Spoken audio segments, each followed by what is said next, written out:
یہ دھرتی تو ہماری ماں ہے صدر علی وقار۔ میں تو وہ پودا ہوں کہ جسے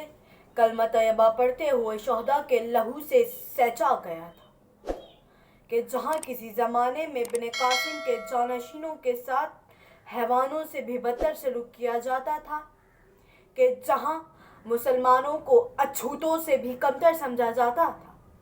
کہ وہاں قائد اعظم محمد علی جناح بیڑا اٹھاتے ہیں اس قوم کی ڈوبتی نینیاں پار لگانے کا اور مسلمانوں کو ان کا کھویا ہوا سبق یاد دلانے کا، کہ اس وطن کے حصول کے لیے کتنے ہی شہداؤں نے اپنی جانوں کا نذرانہ پیش کیا، ماں و بہنوں نے اپنی عزت و عصمت سے ہاتھ دھوئے، کہ اس وطن کی عمارت کو جمہوریت، ثقافت، اتحاد اور انصاف کی دیواروں سے کھڑا کیا گیا تھا۔ لیکن افسوس صد افسوس کہ وطن کی بنیاد لا الہ الا اللہ، لیکن وطن بنتے ہی تحریک ختم نبوت 1953 میں عشق رسول کے پروانوں کو خون میں نہلا دیا جاتا ہے، کہ شہر اقتدار میں مفتی نظام الدین اور مفتی اسلم شیخو پوری کو گولیوں سے چھلنی کر دیا جاتا ہے۔ کہ آئیے دیواروں کی جانب چلتے ہیں، کہ پہلی دیوار جمہوریت، لیکن یہاں جمہوریت کا جنازہ کچھ اس طرح نکالا جاتا ہے کہ 1962 کے الیکشن میں محترمہ فاطمہ جناح کے انتخابی نشان لالٹین کو کتوں کے گلے میں ڈال کر گھمایا گیا اور 1973 سے لے کر 1977 تک مارشل لاء نامی جمہوریت مسلط کر دی گئی۔ کیا آئیے دیوار نمبر 2 ثقافت کی جانب چلتے ہیں، کہ ہماری قومی زبان اردو، لیکن ہم نے ہمیشہ اس کے ساتھ سوتیلی ماں والا سلوک رکھا۔ قومی لباس شلوار قمیص، لیکن ہم نے ہمیشہ پھٹی جینس کو اس پر ترجیح دی، کہ لال لال لہرائے گا اور میرا جسم میری مرضی کو رواج بنا دیا گیا۔ تو میں یہ کہتی ہوں کہ قائد ہم تو شرمندہ ہیں اس دور کے انسان ہو کر۔ کہ آئیے اتحاد کی جانب چلتے ہیں، کہ آج کسی کی نظر میں کافر، میری نظر میں کوئی کافر، سندھو دیش جاگ پختون جاگ اور ایسے ہی کتنے نعروں سے اتحاد کو تباہ کر دیا گیا، کہ صدام حسین کی موت پر جشن مناتے شیعہ اور قاسم سلیمانی کی موت پر خوشی مناتے سنی یہ بھول گئے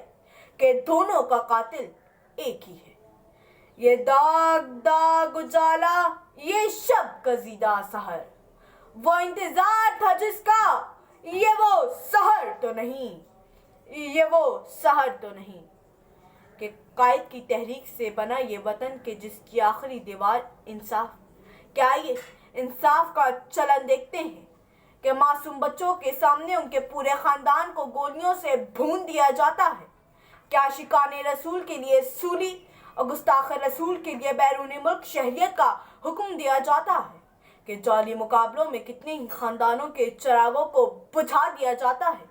کہ معصوم کلیاں حوث کے پجاریوں کے ہاتھوں روندی جا رہی ہیں، مگر انصاف دور بیٹھی سسک رہی ہے۔ تو میں یہ کہتی ہوں کہ قائد ہم تو شرمندہ ہیں اس دور کے انسان ہو کر۔ صدر علی وقار، آج بات یہاں تک آ پہنچی ہے کہ ہماری قومی زبان جھوٹ، قومی لباس منافقت، قومی کھیل دوسروں کے جذبات سے کھیلنا بن گیا ہے، کہ شہر ماتم ہے اقبال کا مقبرہ، ہے عدم کے مسافر بھلائے ہوئے، خون میں لت پت کھڑے تھے لیاقت علی، وہاں قائد بھی تھے سر جھکائے ہوئے، کہہ رہے تھے سبھی کے غضب ہو گیا،